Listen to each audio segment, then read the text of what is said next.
high school, gave everybody like free copies of Windows XP. Yeah. Um, and it's like, please use our operating system and write code for our OS. Yeah, I think Windows Y'all are actually the cares about, future. the free software part. I think they like free software 100% because it's free labor at the end of the day.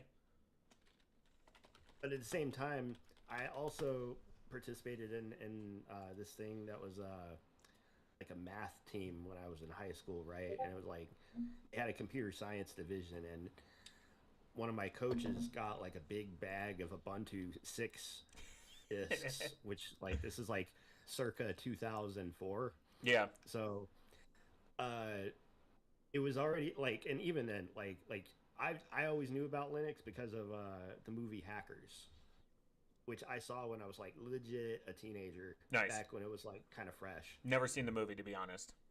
Really? No shit. There's a list of movies I've Um, never seen. I've never seen Star Wars. dude, no, like I was on like Windows 95 at the time, Yeah. and it was always in the back of my mind that as soon as I got the opportunity, because imagine trying to download like an ISO over 56K, right? Like that shit's not happening very easy. Yeah. Um, it was already a pain in the ass to get like a single MP3, let alone a whole album back then. I Um, bet.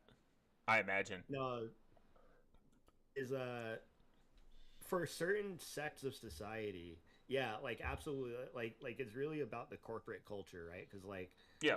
most office places are gonna have you be using either Mac OS or Windows to begin with, Even your right? phones. Like Apple has the one of the biggest dominations with the phone market in corporate situations, because in corporate scenarios, because this fact that you can put install software on it and control it, and it's much easier. I Well, it's agree. It's also a lot harder to jailbreak. Like Yeah. iOS has like unfortunately better security than Android. Yeah, mine is Graphene OS, but Graphene OS is obviously taking the improvements on Android and enhancing it. I mean, well, technically, I mean, they're Android from like the ASO's open Android open source project, like from the ground up, from like let's say around Android 10 is when Android started improving like immensely in the ecosystem. If you look like through their like bulletins and like their documentation, like sandboxing is almost native. I mean, technically, Android is almost natively sandboxed to a certain degree, and it's immutable. So that's why people want to root their phone, but that breaks the security model, and that's like the other problem with it.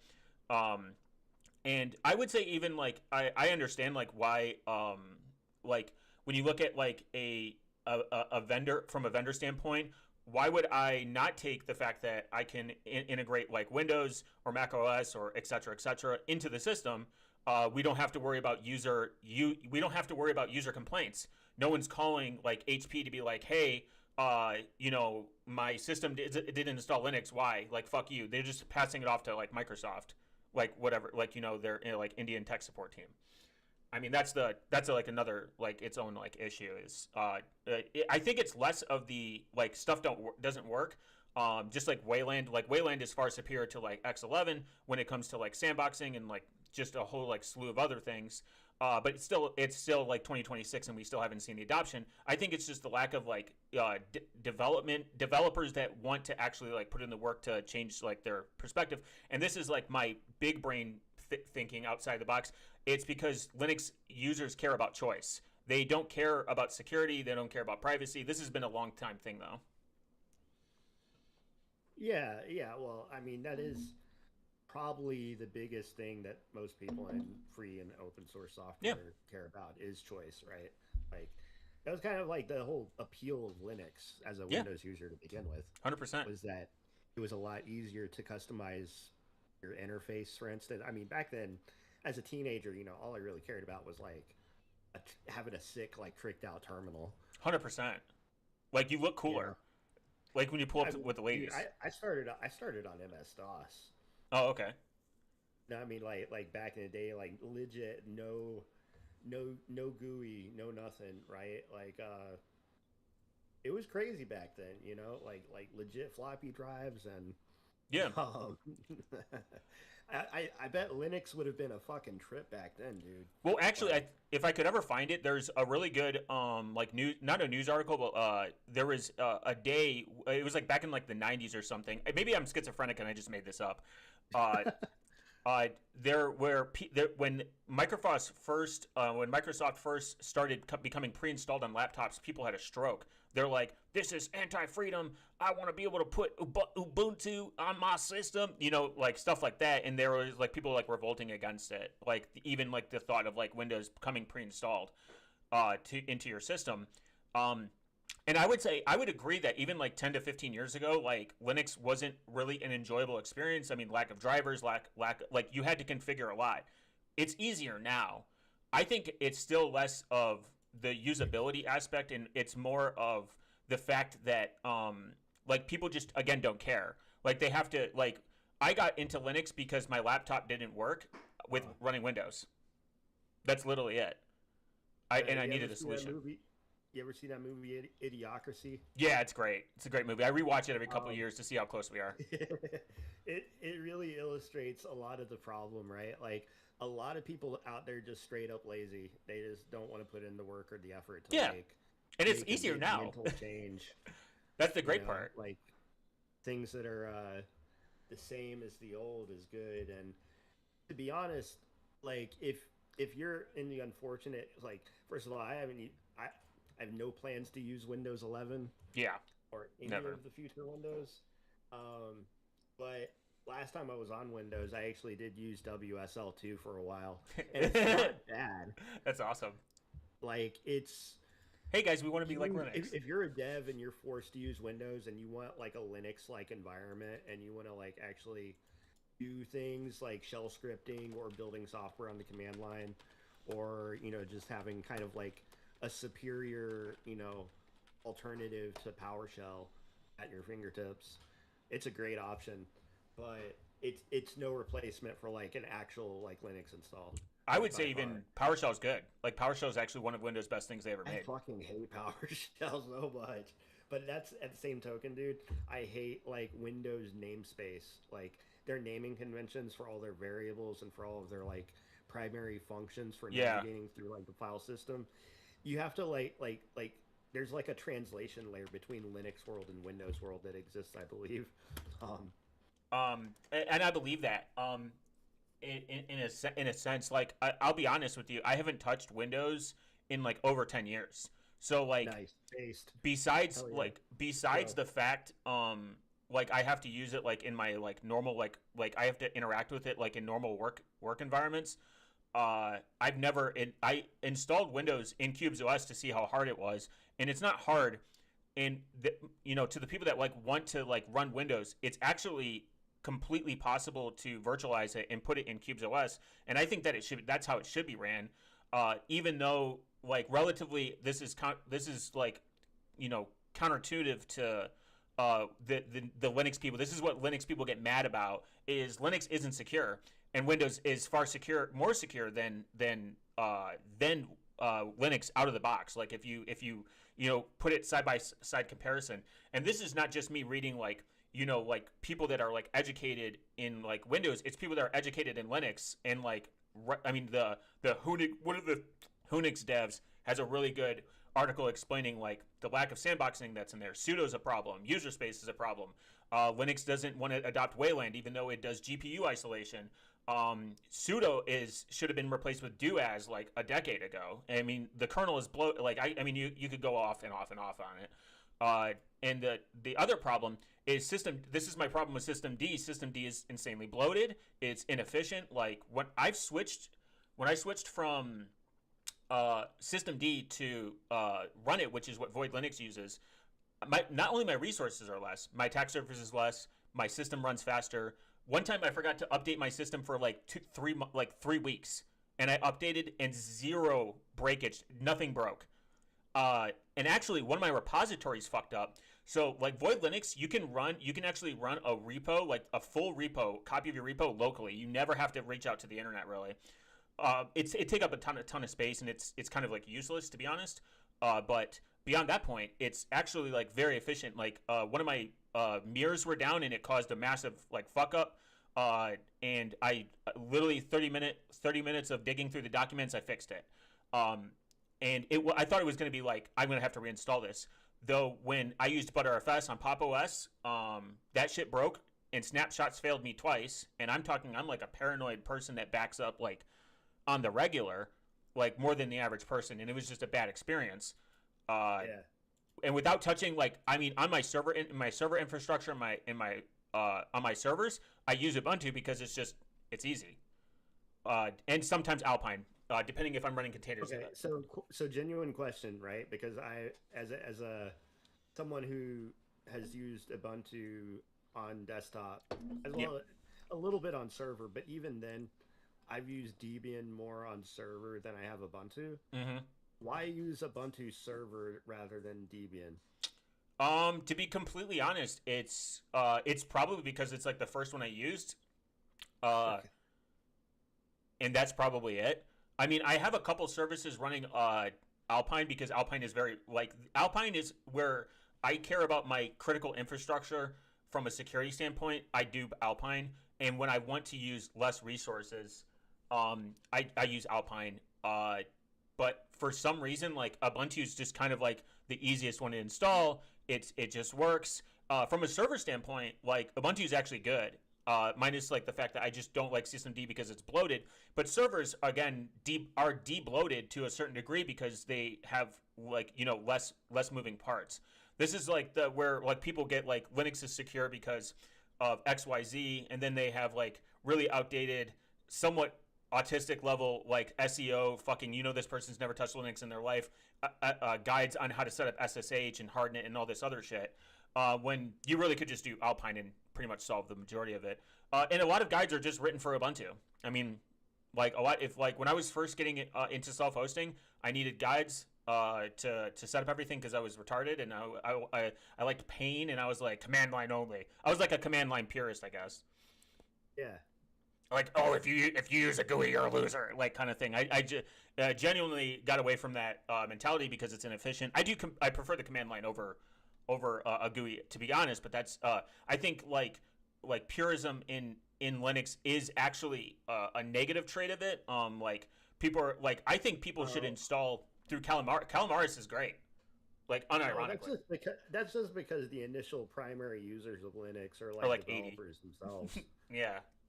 They're like old. Like it's just like there is a big shift between normie brain and tech brain, right? Yeah. And I think for a lot of people, because I've actually met more than one normie type person who wasn't like they weren't like a programmer, but like as an example, one of them was a lawyer who used Ubuntu on their their primary laptop.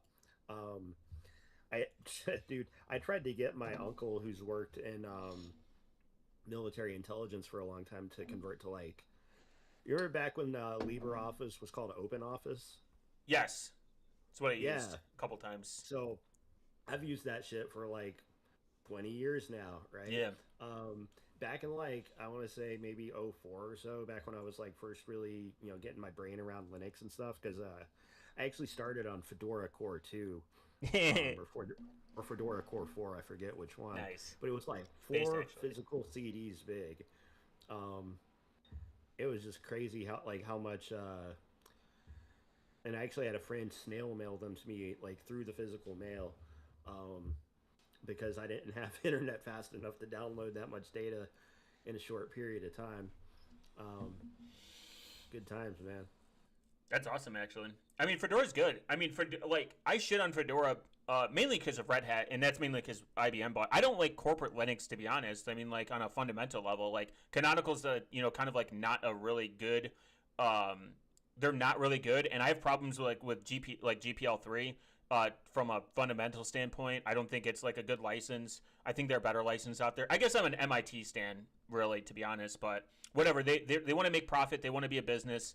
Whatever. I've often contemplated what is the best license to work with. Do whatever you fuck. Do whatever the fuck you want. That's what I make my game in, actually. It's probably the best. Or like MIT's good. but I see a lot use either MIT or Apache nowadays. Yeah, Like because I think they're they pretty like they're not complicated, yeah, pretty straightforward. They allow other people to kind of do what with it's permission, like obviously, just but I kind get of why. like acknowledge the shit. But yeah, I've been doing the what to fuck PL because honestly, It's my favorite. fuck all this licensing shit, right? Yeah. Like, and it's funny talking about licenses with like lawyers because a lot I actually know people who work in the tech law space and patent law and copyright law and trademark law and shit like that. And it's navigating that environment. It's just like totally anti good software in my opinion. It's a very delicate line thinking in terms of like you want to make something but you also like want to make money but you also want to give back, right? Yeah. Yeah, I agree. The licensing so the reason I got hooked on the MIT license is actually because of Start9 Labs, um, who explained it. Like probably this is like the best explanation of like MIT license, and they're just a competitor to Umbro. They like you want a Bitcoin node, this is how they do it. And at first he wasn't open source, and he was like, someone needs to convince me to open source it. Like I'm not just gonna do it because, you know what I mean? Yeah. And I was like, oh, okay. Like, and then he like went into like his like rant why he open sourced it. They're like, all right, why should I get away from a permissive license like this and go to like an MIT license? And then someone gave him a reason, and his reasoning was kind of interesting. He says anybody can steal your product. Anyone can, like, it's like food, and his analogy is really good. Like, think of your favorite burger place right now. Anyone can copy that burger. Anyone under the Oh, for sun. sure.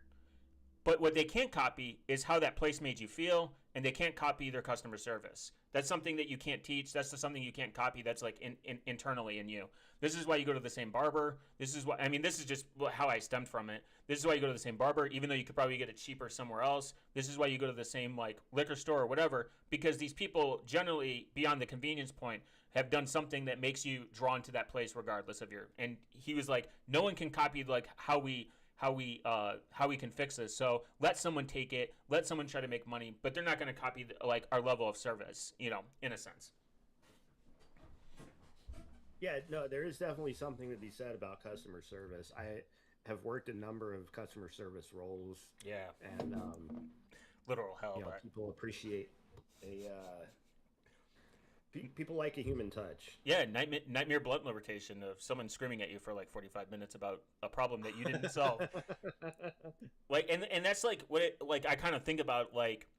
I think that's what people like fear. Like if they install Linux, they're just gonna go into like I've had almost I don't want to say zero because that's not true. I've had almost zero level to a certain degree zero bad experiences with asking questions. Like online, I come off as like kind of like an asshole, and I mean I'll admit it. But it's online, and I don't know if I'm arguing with a bot or not, or like a person that has actual intent. But if someone like DM'd me, like, hey, like someone DM'd me about something very specific the other day, uh, and I was like, oh yeah, no problem. I'll show you. I had that same issue. This is how you fix it. Because I think that changes their opinion and their outlook on like the free open source community, and that also changes, kind of like well, I can be here and not worry about like having to be alone in a sense. Um, I actually installed Element OS on a friend's laptop, and they said their laptop was fucked up and it wasn't like Windows wasn't running, and I was like, I against their will I installed Elementary OS. I installed Elementary OS and they didn't even know, like they didn't even care. They're like their browser worked, everything worked. I installed Brave for them, and all the apps they use, and like they literally couldn't tell the difference. And I was like, this is how you update, and like they knew how to update from the command line. And I was like, based. And like when they asked questions, I just answered them. Like I didn't. Sometimes there is a good reason for RTFM. Like read the fucking chat. Like read the fucking. Go read the manual actually, because I might not know the answer, or it might be right in front of you, and this teaches you like a learning curve on how to be like somewhat self-sufficient. I mean, like I've broken stuff. I've broken my network. I've broken my PC. I've broken my software. I've done tons of things where I've had to either reinstall or like figure out how to fix it. And I mean, again, that's why I have massive amounts of backups, like because I'm like, when's this gonna break? Right? Yeah. It's There's just, a lot of stuff that normies just when stuff breaks, people straight up panic, dude.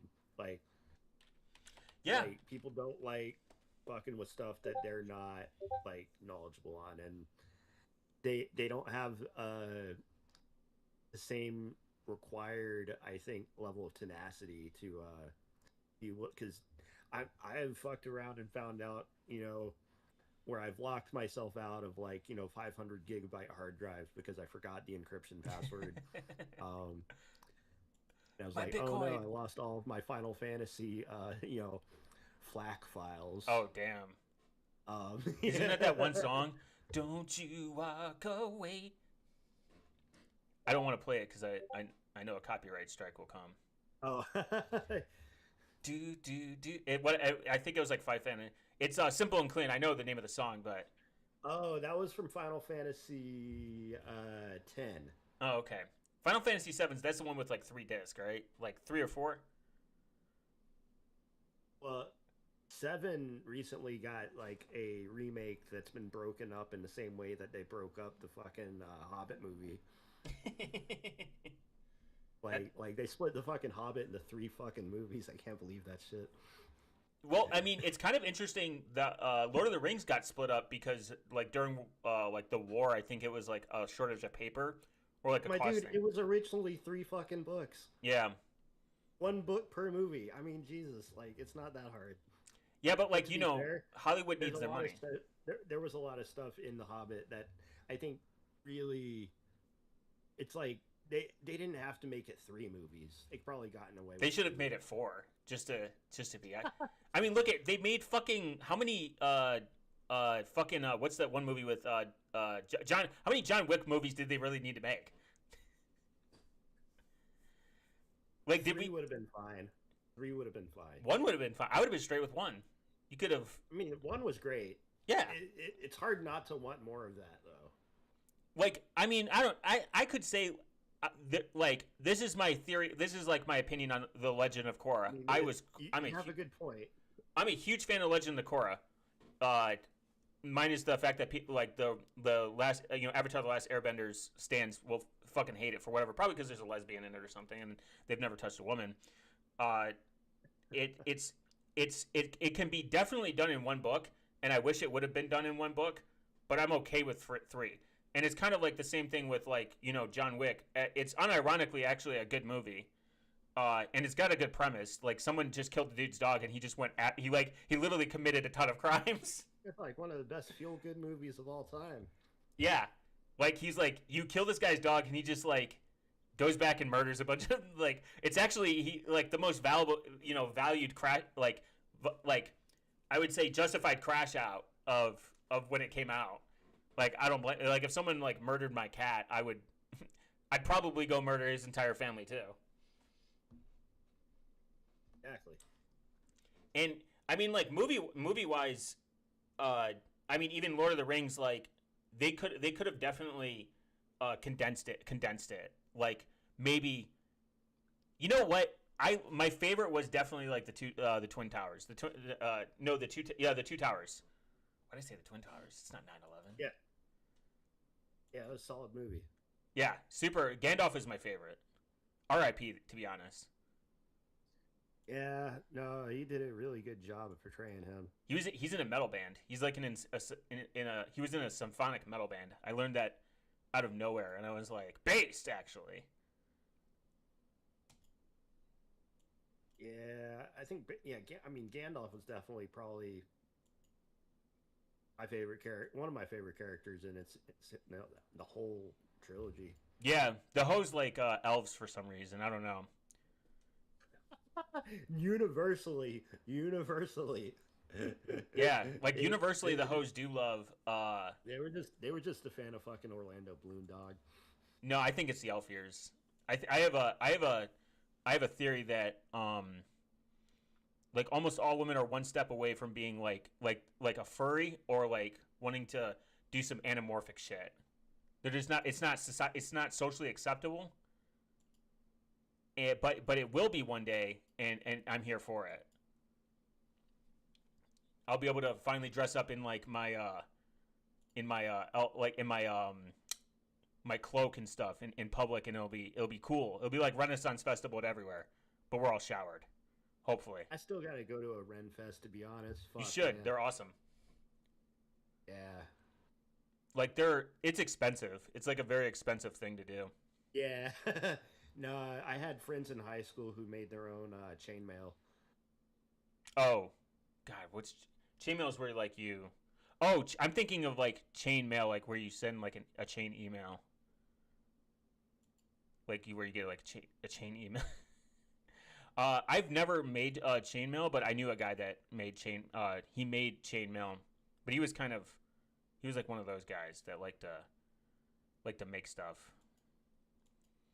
He made a couple swords too, which was pretty sick. Nice. Yeah, I That's wish I nice. could blacksmith, to be honest. I always thought blacksmithing was a cool thing too. It's like way more muscle requirement than I've got capable for, but damn, it's like probably a really good way to like, get in shape. Look, I saw a blind person play guitar lap style the other day, and I'm like, we really can do anything. Like that, it was he was playing like some metalcore, but on his lap, and he was blind, and presumably someone's answering for him. They're like, "Why do you play like this?" And he's like, "I didn't know any better, and I kind of just went with it." He's pretty sick, actually. Oh And yeah. it, and I always think of like I was like, we are kind of limited to like to a certain degree, like what we want and what we don't want to do. But fuck that. I would never want to like be able to. I would never play guitar like that. It looks uncomfortable.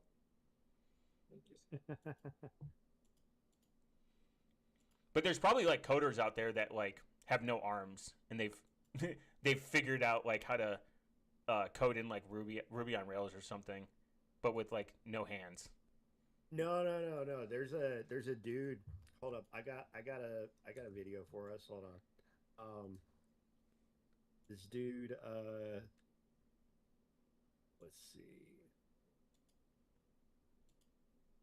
This dude made a game called Dig Dog, Dig Dog. and he did it with no hands. Look, mom, no I hands. think he had like a repetitive. He's also a fellow Texan. Oh, Um, based. he made a. I guess no. He had a repetitive stress injury, caused him not be able to type anymore. Oh, He used a lot of voice recognition software in order to write Python with his voice. in Python of all things, based. Yeah. It would have been cooler if he did it in like assembly or Haskell. Wait a second. Like I can't imagine someone being like, "All right, zero. I only know a little bit of like assembly, like, not nothing that I could make anything, but I understand some of it. It's kind of interesting." Well, you ever heard of an old game called Roller Coaster Tycoon? Yeah, that was made in assembly. Yeah. Over a That 6 month period. Yeah, that's why it was so efficient. Like it could run. I think it could run on everything. I think the guy said it was like it would be too. This is the only way to make this game at this scale like efficient on modern hardware or something. That's Yeah, why I I respect wish game. I ever got a chance to play it, but I liked what he did there. Um, but yeah, check this out for a second. Yeah, yeah, yeah.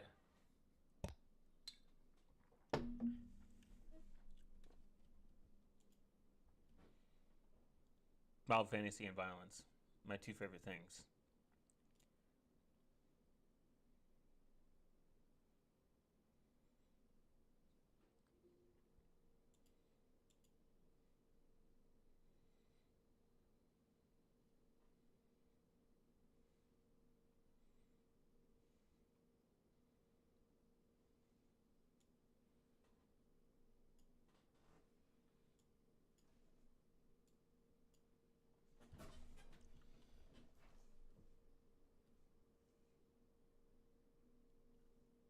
My autism would love this game.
I paid for the game a while back, and it's actually not bad. No, it's It's a definitely a very sick. solid product. It reminds me of something that I would like play when I was like when I smoked like copious amounts of weed because I could be like super locked in. Yeah, no, it's like you got to appreciate the amount of effort it takes to make something at all, Yeah, especially in let Python. alone with like significant constraints like that, right? Absolutely. Yeah, it's super cool when I see people go beyond. Like, there's a guitar player I think that's pretty famous that plays with his feet, like very effectively. Yeah, no, there's this Bill Clements is a bass player with who plays one handed. Oh, nice. Um, Bass isn't a real instrument though. I have no opinion. No, bass is cool. I like bass. I could. I've always wanted to. Well, it hasn't been high priority as like lead guitar in my case, but um, Yeah. It. I can't play for shit. But I picked up enough to like do some open C type Oh, stuff. okay. So you can just do 0 1 0 1 1. Just make your music non-binary or something. I mean, Well, no, I can actually do like scales and like I can navigate the fretboard, not bad. Most of my issue is actually with like picking well and like strumming. yeah, it's I got there. like a weak right hand, so it's kind of like a workout to like sit down and play guitar whenever I do. There's a really sick band called Helvetica. They're like kind of very chaotic uh, with their playing. You know, John. There's that one famous band. He doesn't use a pick. They're like really well known. I think. Who is it? Huh? Who are you talking about? There's like a really well known like rock band that like people like, and they're known because they're known for not the guitarist doesn't use a pick or something on an electric guitar. Like it's I don't know. It's like a very well known thing. For some reason, they like to like he's like, hey guys, I don't use a pick. It's cool or whatever. I didn't use a pick at all for like the first like 7-ish years of me playing guitar because I thought it was I liked finger picking more. Yeah, no, I mean, I wish I could finger pick on my right hand. Um, It's it's a lot more and you can do a lot more intricate, complicated arrangements using finger picking if you're able to. my reasoning's kind of dumb. I thought I was too retarded to pick up a pick. I just always said to myself, I just want to get good enough to do a little shredding, and then I'll be Yeah, kind of satisfied. just chug. Um, There's you know what I mean? I saw what you need to do is get a second arm, like a third arm, and then Oh yeah, definitely I would say either like use like Gentoo as like the main like processor for its lightweightness, and teach it like how to play guitar. That'd be cool. Like that's why I say like humans weren't really intelligent design. Like why don't we have like a third backup arm or something, or like like 4 arms in case we lose two of them. oh yeah. But would be My argument against intelligent design was always the eye is one of the most important I/O devices. Or rather, yeah, it's well, I guess it's an eye device, no pun intended. yeah, But the eye is also one of the most unguarded parts of our body, yeah. and like the most heavily exposed to the elements. And think about it. And yet it's consuming like something like 70% of like our moment to moment like cognitive data. Yeah. Um, it's like I don't think that was necessarily something a intelligent designer would do on purpose. Hey, I think we might have a little bit more guarding there. let me make your most valuable assets made of liquid putty. And you can't Wait, even what? see, dude. You have glasses. Like you obviously are paying extra to see. If you think Oh about it. yeah, no, I mean, I think yeah, like glasses is like obviously the technological like advance, especially since like I get people like myself got fucked over with deteriorating vision. Yeah, you got nerfed. Um, Not to mention, I'm also fucking partial red green colorblind. You're paying for 4K, but in real life. Yeah, pretty much. Imagine having a real life subscription just to see, which you do have. It's kind of Sorry, bullshit. You forgot to pay your eye subscription this month. Sorry, nerd. Watch, it's gonna happen. We're gonna have a subscription model for our eyes, but like monthly. And when your card gets declined, they just rip out your eyeballs. Oh my god, Eyeballs revoked, nerd. That's one of the most cyberpunk dystopian It's concepts. real. It's probably gonna happen. I named my custom silver blue ISO. Hey, whoops! You forgot to pay your Neuralink. I guess your nervous system ain't gonna work tonight. Yeah, I guess your Lou Gehrig's disease or your ALS or I always said, yeah, else, we're gonna get fucking ads. Who else needs a Neuralink more than I do? We're gonna get Neuralink, but imagine getting like NordVPN ads like mid link. This is sponsored by Cyber. Who's that? Who the fuck's that? Who owns them? It's like on it. It's like a Israel company. Why are there so many different VPN providers? I don't understand. Because it's what CyberGhost is owned by like some Israel company, like a really big one. I think they're called Caspa or something, or Cape Technologies, I believe, something lame. And they own the other like smaller like VPN. That's why VPN companies hand out like 300 to 500% fucking like payouts. Like their payouts are insane. I don't know how long you've been doing YouTube, and I don't know if your email is public, where people can like inquire your business. I don't know if you get like sponsorships in your inbox, but that's the reason I don't have my email in my anywhere, like my actual email anywhere on YouTube.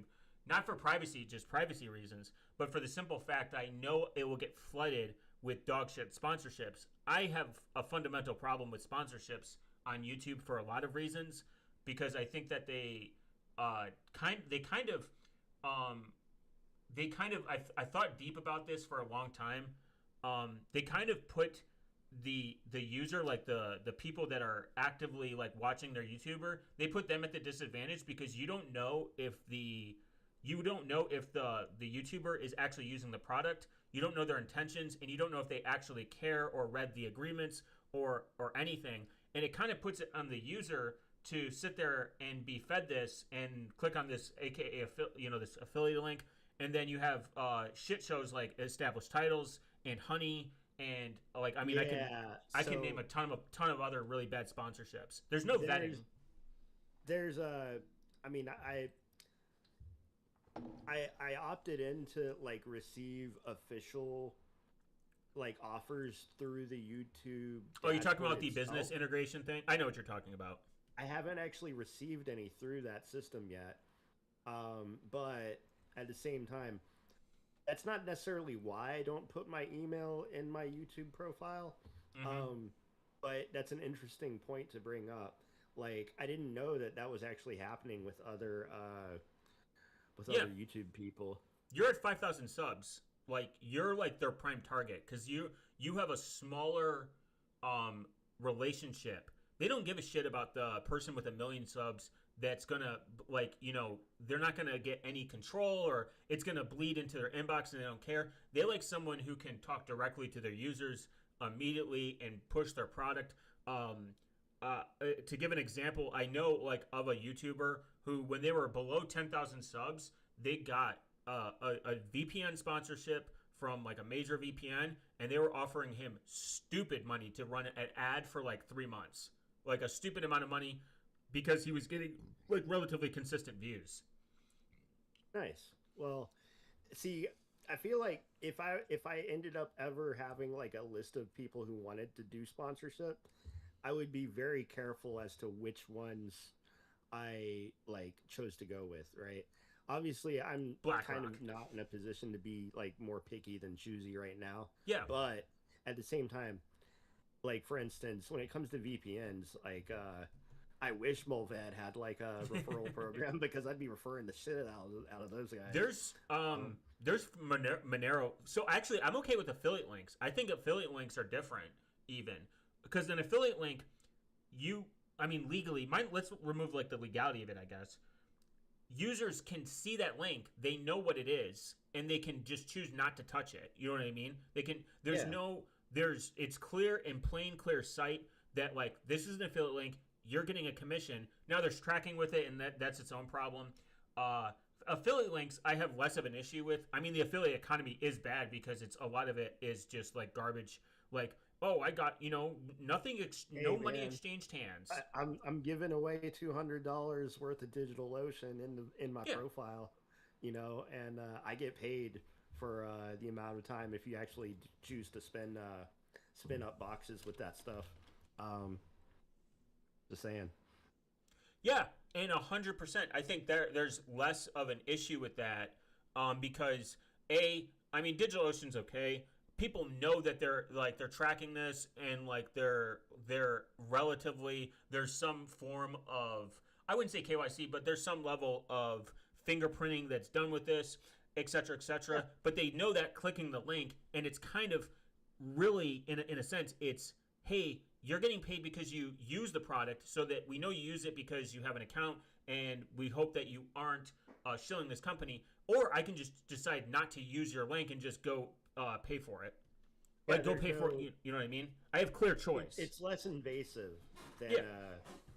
because we all hate those YouTube videos where like they're like somewhere in the middle of this video there will be a segment for Oh my my god. sponsored content.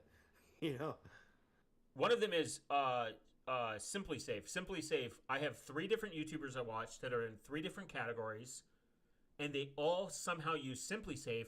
They all have the same fucking ad read, so I know in my soul these motherfuckers aren't using it. They're not. There's zero. They got the email in their inbox because like the rents do. And I mean, this is like my personal take.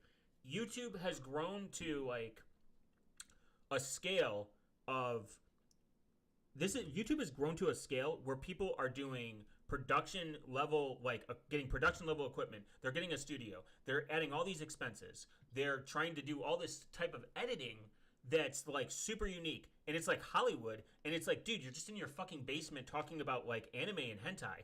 Just get a camera and a mic and call it a day. You don't need 6 editors, or like to hire all these people. I truly miss like the era of YouTube where people would just put on a camera, do their thing, say a bunch of funny stuff, and just be kind of done with it. Like, like I don't need I mean, Mr. Beast somewhat ruined YouTube in my opinion because he made a formula that's so copyable that other people are just fucking copying it. And that's my like my negative outlet. So they have to take these sponsorships because they're scaling their production when they're in their fucking mom's basement, but they're getting like all these expenses that are going out, and they're like, it's not paying enough. Like, then explain like the people. I mean, I don't know. I think there are better ways to make money on the internet in YouTube than do like selling your soul for something like, again, like Honey and like established titles. And what was that, oh yeah, BetterHelp? and Or like BetterHelp. honey and BetterHelp's all. another one.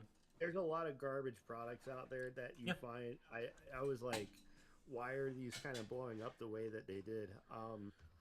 There's people even now in this very moment who are unaware that honey was a total scam. Yeah. Um, it's crazy. You're monetized, right? Yeah, I'm actually a YouTube partner. Oh, okay. Interesting.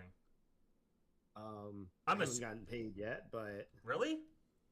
well, no, I haven't made enough for the payout. I think I've made like $40 in like a 6 month period. When did you get partnered?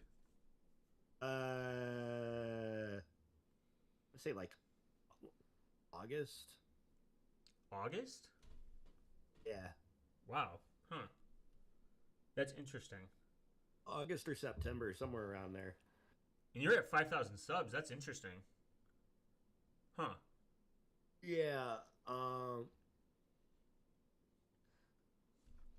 Because, like, 5,000 subs plus there's a I forget how many hours. I think it was like a 400 4,000. or 4,000 hour. I'm like almost there. I'm below partnered. I'm at like the you step gotta above. have like 4,000 hour like watch time on your Yeah. non-short videos in Yes. the last year.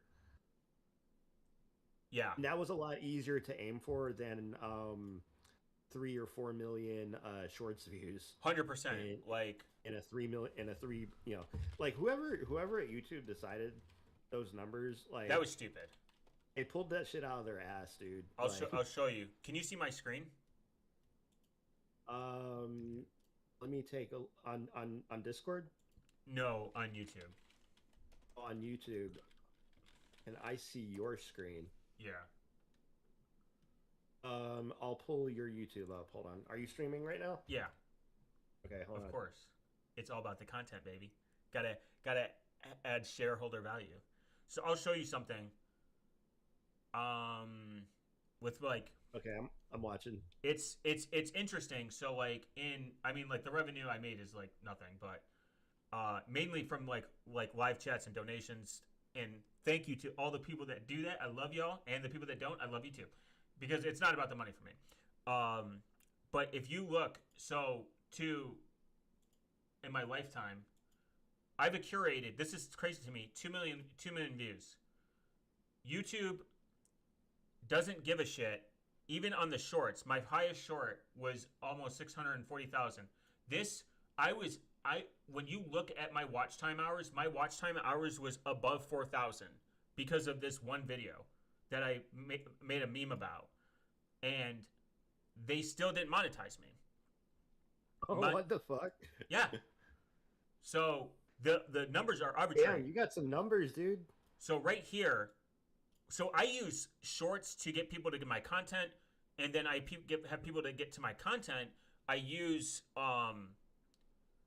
that to get them to my podcast, and then that's where I build my brand outside of YouTube.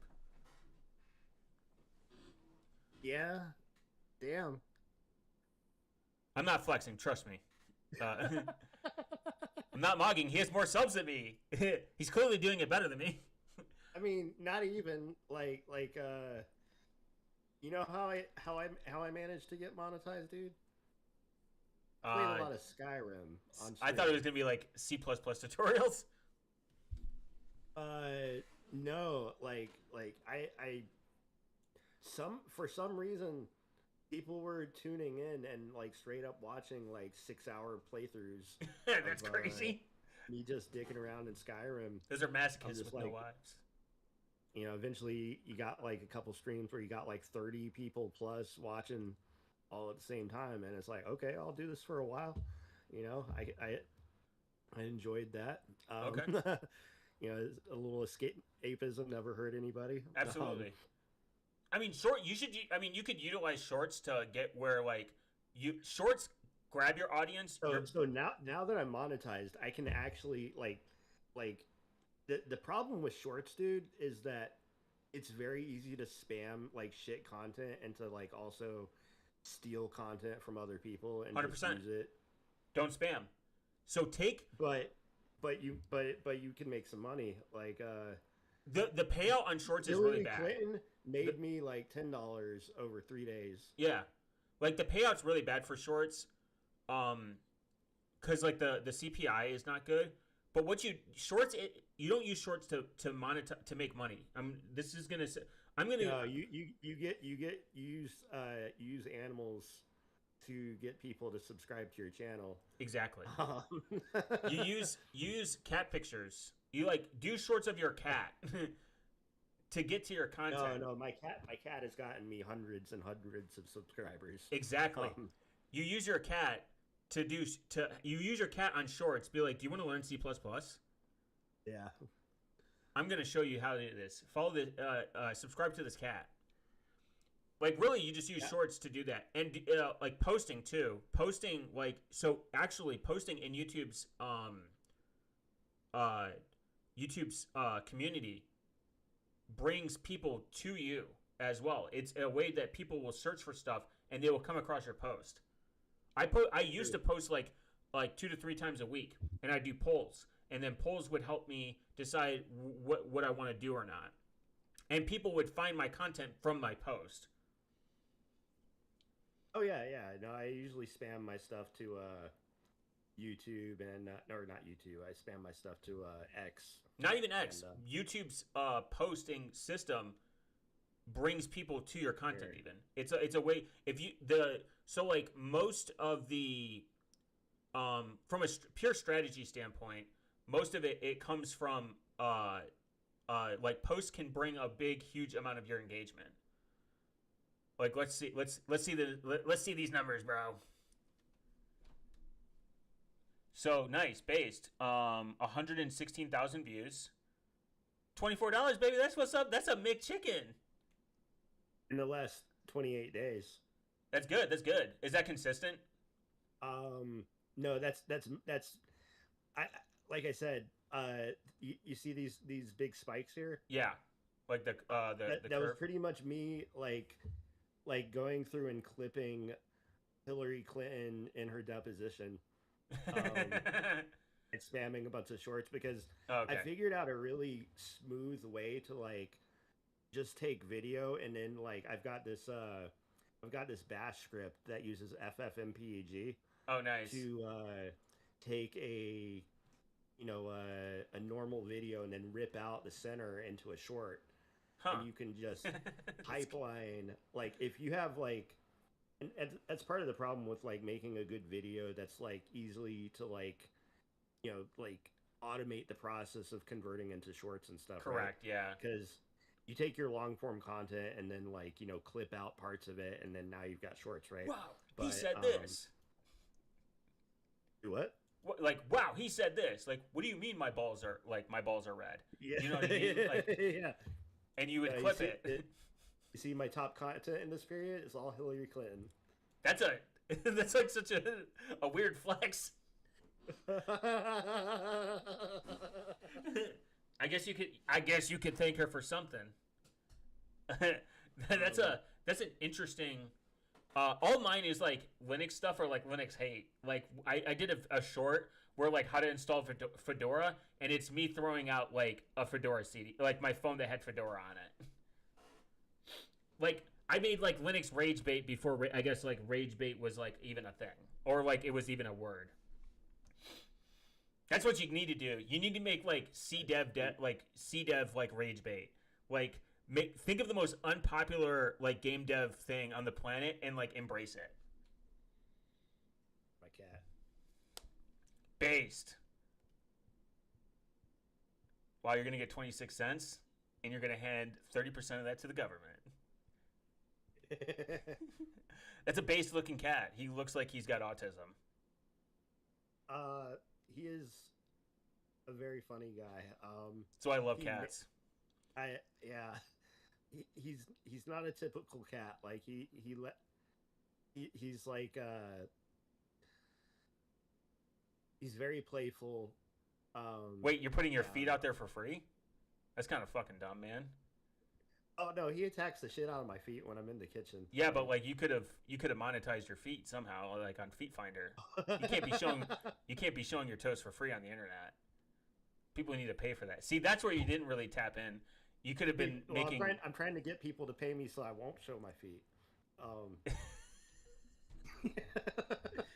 Guy from game dev to foot guy, like the people that will be like, we'll code for free. You'll be like, we'll show feet for food. The foot pipeline from game dev to foot pipeline. Got it like easy on that front. They like there's this one chick who's like a fucking she dropped out of her doctoral of CS programs to do OnlyFans. Oh yeah. I don't even know why people get mad at OnlyFans creators. Like, be mad at the people that are paying. I mean, don't even be mad at them. It's their money at the end of the day. But like, I've seen like creators like make, obviously it's not all of them. Like there's a fine line between like the really popular ones and the people that obviously they make like, you know, $8 a month or something. Um, but I know I went to people with in high school that are like super hot. First off, being super hot is not easy. Like you have to be in shape, you have to be hot. You can't you really Maintaining is hard. Yeah. Yeah, you can't be, you honestly, memes aside, you cannot be ugly and make it into that very high percentage where people are willing to pay you like massive amount of money to see your titties. No one's gonna pay for an Right. ugly person. Like would you pay to see Roseanne naked? Think about it. I would pay to not see her naked. Exactly. That's awesome. Um, Exactly. You would pay, that's like when people are like saying that OnlyFans is easy. It's really not. It's a really difficult industry to break into. I don't think it's the same as porn. Like porn, I think porn is easier to break into and make money than it is with OnlyFans. But when we this is like, I know, like a weird thing that I think about, but the porn industry used to be really hard to get into, pun intended. You used to have like, well, yeah, you had to have a huge cock. You had to live in Hollywood. You had to last a certain period of time. You had to be in shape. You had to market yourself. I mean, historically, porn stars have always had to put in a lot of work to get to like a certain status, and most of them like don't make it. Like now, like you can just do it all yourself and like go on OnlyFans. Obviously, I think it's easier than porn, but I think it's also like one of those industries where you got to be either really hot or you have to have a niche. Like you got to dress up like an elf or something, or like I don't know, like pretend that you know how to install. That's what you should do. You should start an OnlyFans and show people how to code. That would be peak. I actually was I actually at one point, like a lot of people don't believe this when I say it, I actually had like a fully registered ChatterBait account. That would be genius, The original plan was to do some naked coding. Yeah. guys. Um, Let I me was show like, you how this I would object be okay. oriented. It would be totally non-sexual, and I would just be coding naked. You know, like fuck. We're gonna show you Oh, real it's object like oriented a niche, programming. right? Like not many people are doing it. Yeah, there's I considered putting my content on Pornhub because it's easier to monetize, and I say fuck a lot. Like I swear, Yeah, I've actually seen like non-porn videos there. yeah, For don't ask me why. yeah. How do you know this? Are you the same guy that's asking like how to make Minecraft Red in the comments? Wait, is that like actually a thing? Yeah, it's a meme like where people ask how do you make diamond swords in like Minecraft in the comments. Oh, that's funny. Don't ask me how I know. I'll answer too, like if I see it. If I see some, like I should start posting like Linux comments. Like guys, I like how do I find how do I use grep properly in Void Linux, guys? What is You the could C function? probably teach people how to use torrents, That'd be genius. or like anything involving you know sharing data. Or like just post the B movie script in every comment if it allows. That'd be pretty peak. The beat, like honestly, if I ever got divorced, that would be the way I would send it. I would send it like in the B movie script. If I ever got married in the first place and then divorced afterwards, I would send them the B movie script, but like at the end, like you're divorced. So that has to be official, official court document.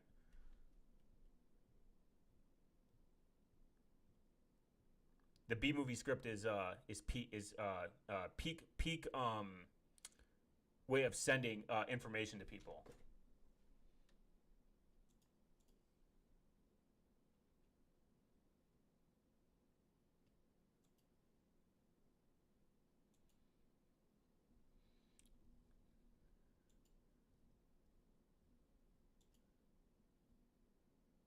Is this your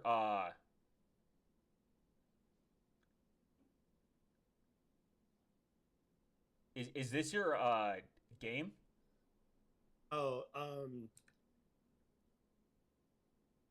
yeah. So this is a codex session, and over here and run the game.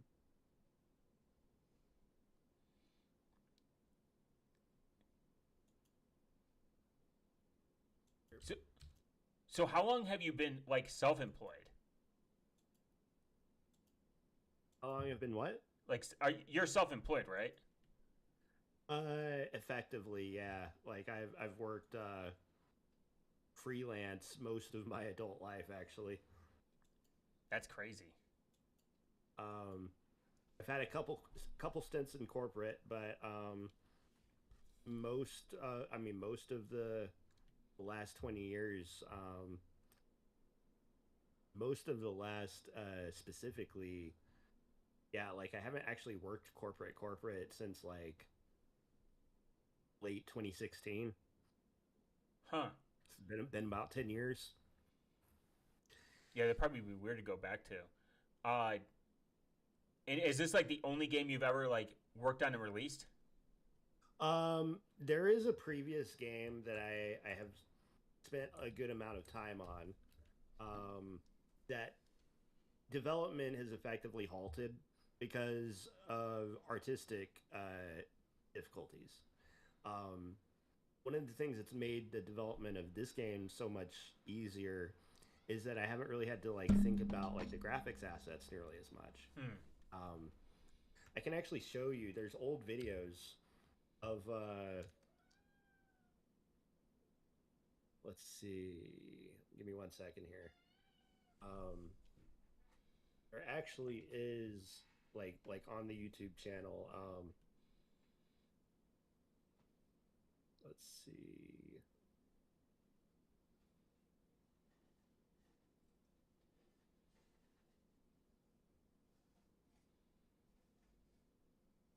Yeah. Okay. Check this out. So this is a game that I was working on several years ago.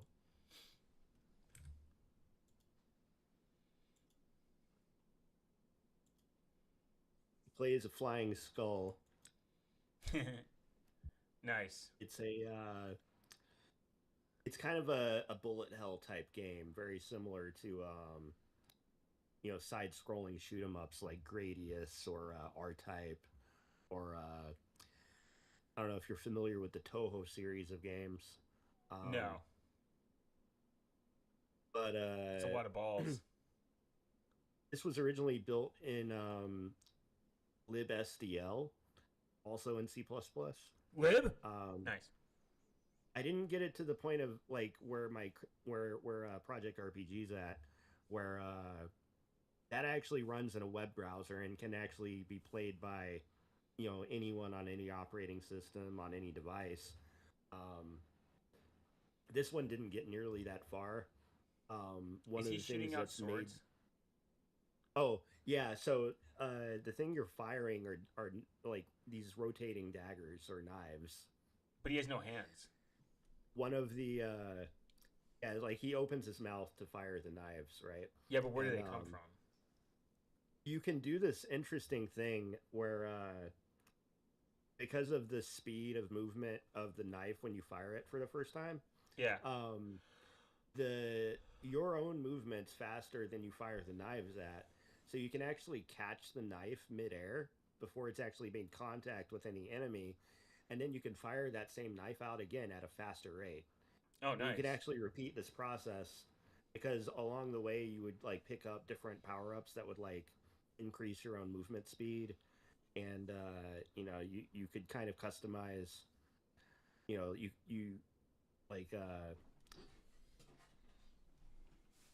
there are different modifications that you can make over time, but a lot of these assets were hand drawn. Like I'm not like the best artist when it comes to like making pixel art and stuff, Yeah. but even doing like this much took like a lot of effort, like probably even more effort than like actually making the code, which might be hard to believe, but um So do you have different design decisions and like trying to make all of the art like mesh together and follow kind of like the same style and a lot of things like this. That's a lot of work, and I have a lot of respect for pixel artists who spent years and years crafting their art the same way that I've spent, that much time like working on code and stuff.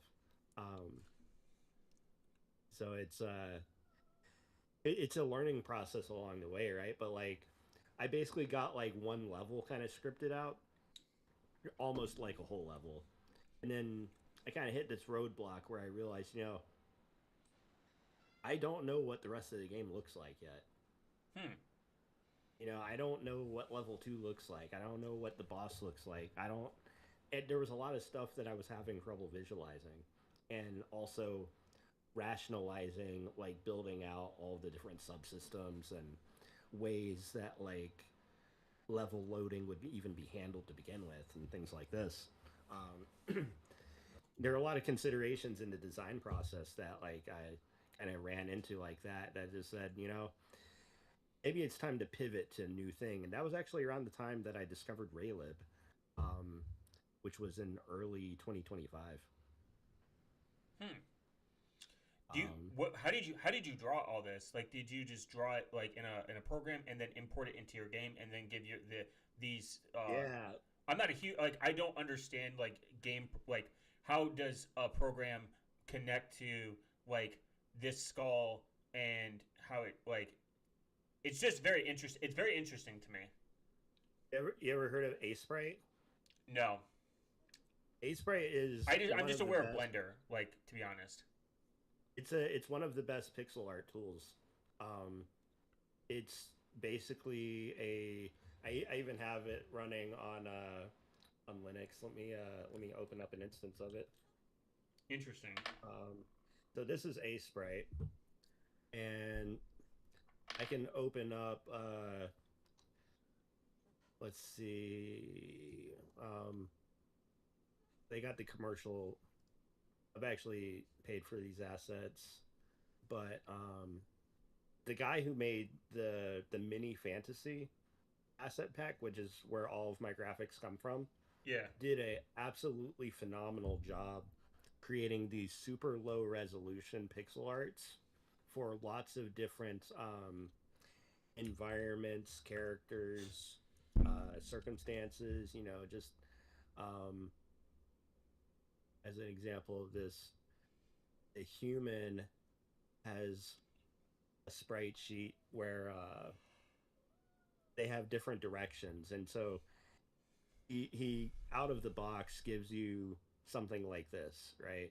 Okay. And you have to find a way to take this and then turn it into like an animated character in your game. So like as a direct one to one, being able to see that like in his current state, he doesn't have anything equipped at the moment. So like let me pick up the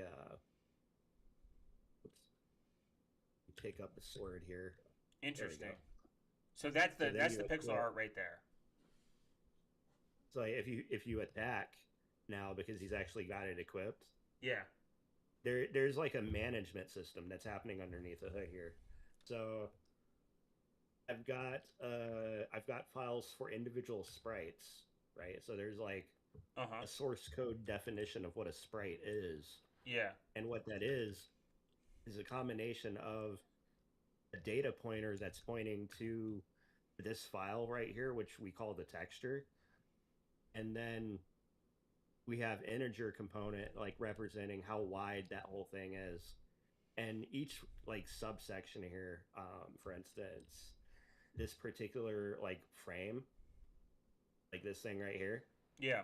that's 32 by 32. So you've got four of those. So whatever 4 times 32 is, that's what the width is going to be here, and it's the same thing for the height.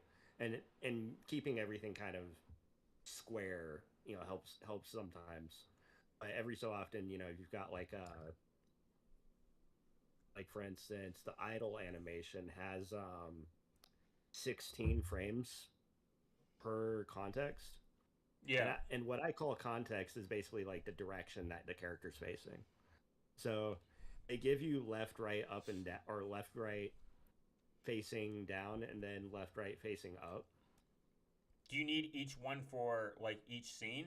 or can you just do it with one? Well, like as an example, in my game, you actually have 8 directions, right? And so I Okay. actually had to like work through an algorithmic process, which ended up being just kind of like one long function, with like a kind of like a big inline if statement to determine like if he's facing in a certain direction, which sprite do we actually like which one of these do we end up actually like which strip like which row of frames do we end up actually rendering. Okay. So the green box corresponds to like which of the 8 directions he's currently facing. This helps kind of like if you've ever played Stardew Valley. Yes, I love that game. It's very Yeah, based. so I actually drew direct inspiration for this from that game. I fucking love that game. Yeah, it's a very good So game. I got it super late too. you can change direction very easily, and so it's like clear which direction you're facing. And one of the initial kind of like early design tweaks that I experienced was like if you're facing a certain direction and you want to face another direction, then you there's like a smooth transition. So like if you were previously facing up and to the right, it looks like you're facing away from the camera, right? Yeah. But now if you wanted to face to the right,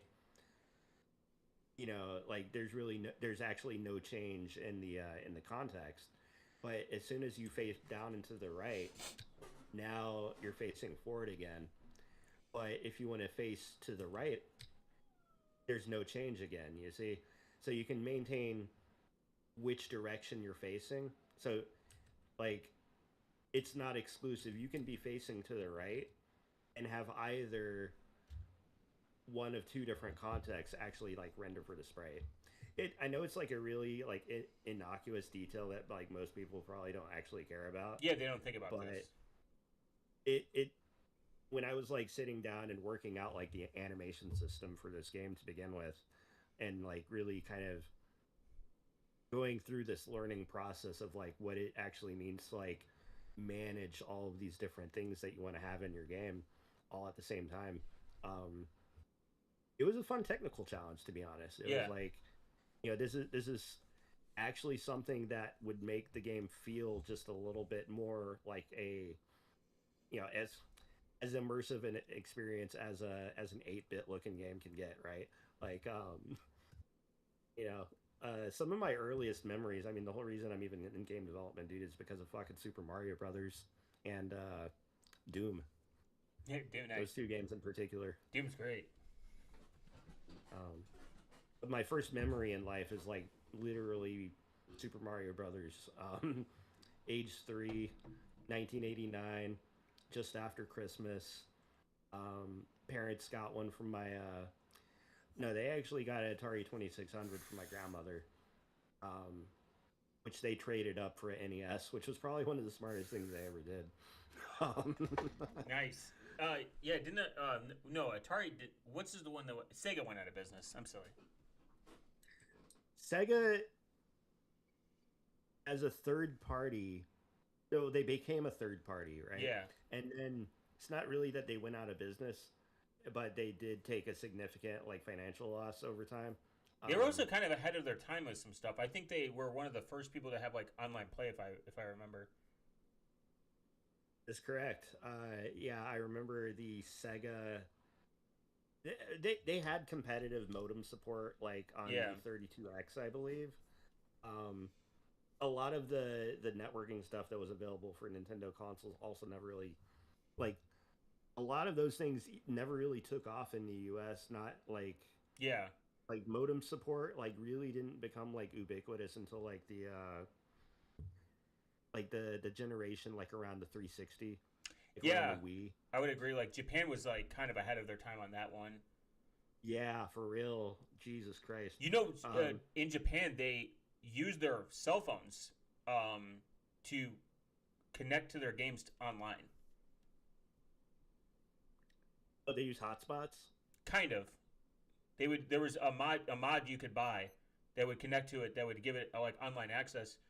I watched a really interesting documentary on like how the internet pretty much started connecting to each other, and we can kind of thank Japan for ASNs, I believe, and country domains. Oh, interesting. Yeah, Japan was I think the first one that did. I mean, technically, you can. It's very expensive. You can buy your own ASN. I've been watching a lot of really cool content, like of becoming like your own ISP. It's an interesting rabbit hole how like the internet works, and it kind of keeps me up at night sometimes thinking about that there's sea cables out there, like there's internet cables out there just under the sea, just alone and cold and scared. But it's just transferring our data across the world. There's a talk that you should really check out. I'm gonna show it right now. Yeah. I'm just gonna like show you what Where, it where is. yeah where to find it? DEFCON 33, Journey to the Center of the PSTN. I Nice. became a phone company, and you should too. Oh, FedCon, my favorite place. Yeah. Well, I've always wanted to go, like since Yeah, aged 18 or so until you when see I their first fucking heard about price it. tag. Like they got to be smoking crack. They're black. It's practically black hat prices now. Yeah, honestly, it's the kind of thing where you would want the company that you work for to sponsor you to go to. Yeah, at this point, yeah. And everyone that I ever talk to online says it's really about like the after parties. It's really not as much about the Yeah, like B side. the talks or the informative content or I've always heard good things about the villages too and stuff like that, but Yeah, I would. I want to go to DEF CON purely just to I guess for the memes, but I saw their price tag last year, I was like, fuck that. I wanted to go to MoneroCon. There's actually Linux Fest too. Linux Fest looks really interesting.